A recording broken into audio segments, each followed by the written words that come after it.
घने जंगल में मिट्ठू नामी एक बहादुर तोता रहता था। एक दिन अचानक एक शदीद तूफान आ गया। बिजलियां कड़कने लगे, हवाएं तेज हो गईं और दरख्त बुरी तरह झूलने लगे। मिट्ठू अपने घोंसले में बैठा था, जहां उसके 2 छोटे बच्चे भी खौफजदा थे। तूफान इतना शदीद था कि मिट्ठू का घोंसला भी हिलने लगा। इसे अपने बच्चों की जान की फिक्र हुई। मिट्ठू ने हिम्मत की और अपनी चोंच से घोंसले को मजबूती से पकड़ लिया ताकि वो तेज हवाओं में ना उड़ जाए। पूरी रात तूफान चलता रहा और मिट्ठू एक लम्हे के लिए भी नहीं सोया। वो मुसलसल अपने बच्चों की हिफाजत करता रहा।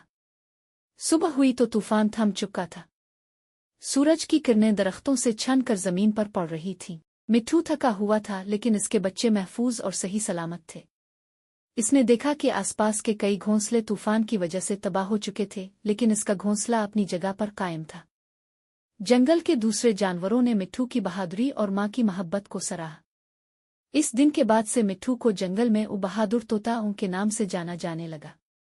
इसकी कहानी एक मिसाल बन गई कि वालिदैन की मोहब्बत किसी भी मुश्किल का मुकाबला कर सकती है।